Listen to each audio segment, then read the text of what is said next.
مولانا صاحب، یہ تو اب ڈکی چھپی بات نہیں کہ 2018 کے الیکشن میں ان اداروں نے ہی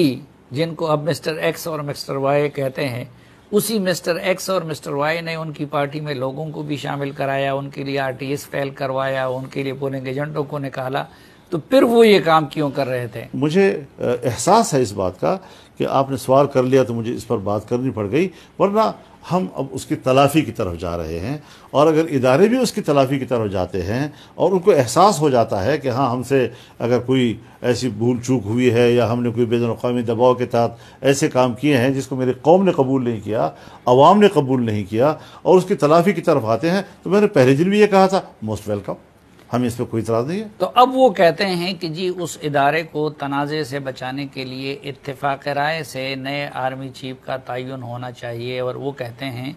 کہ جنرل باجوہ کو ایکسٹینشن دیا جائے ایک مخصوص مدت کے لیے،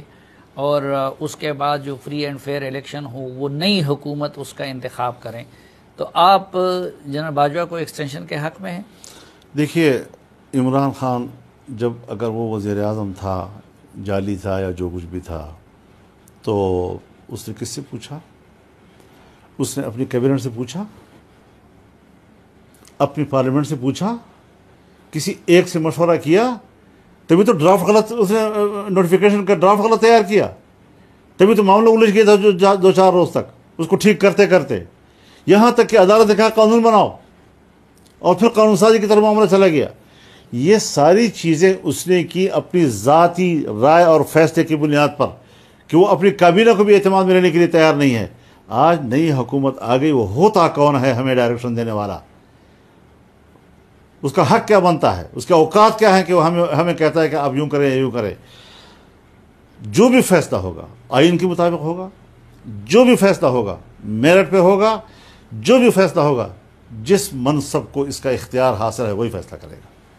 آپ ایکسٹینشن کے حق میں نہیں ہیں جنرل صاحب کے، جنرل باجوہ صاحب کے؟ میرا سرکاری ملازمین کے ایکسٹینشن، میں نے اس کو بھی کہا تھا جب صرف ایکسٹینشن کی بات تھی، مجھ سے پریس کانفرنس میں پوچھا گیا، تو میں نے کہا کہ سرکاری ملازمین کے ایکسٹینشن اور ریٹائرمنٹ کے معاملات چلتے رہتے ہیں، ہم اس کو ایک پولیٹیکل ایشو نہیں بنانا چاہتے، لیکن جب آپ نے ڈرافٹ ہی غلط کر دیا، ایشو بن گیا، پھر کورٹ میں چلا گیا، پھر کورٹ نے آپ سے کہا قانون سازی کا مسئلہ آپ نے بنا لیا تھا۔ میں تو آج بھی کہتا ہوں کہ اس کو ایک پولیٹیکل ایشو ہمیں نہیں بنانا چاہیے، اور اگر اس کی مدت پوری ہو گئی ہے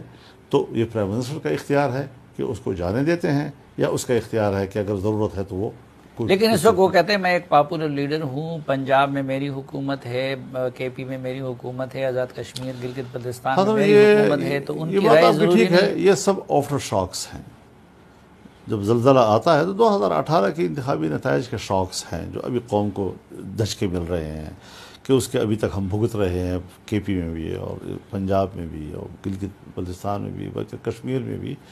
تو یہ چیزیں بہرحال طے تو ہوں گی عام انتخابات میں، اور عام انتخابات آنے دیں، انشاءاللہ صورتحال بالکل کلیئر اور صاف ہو جائے گی، کوئی مسئلہ نہیں ہے۔ تو آپ سمجھتے ہیں کہ نئے آرمی چیف کا تقرر کا اختیار مطلق وزیر اعظم کا اختیار ہے، کسی سے مشورے کی ضرورت نہیں ہے؟ وہ ہاں، یہ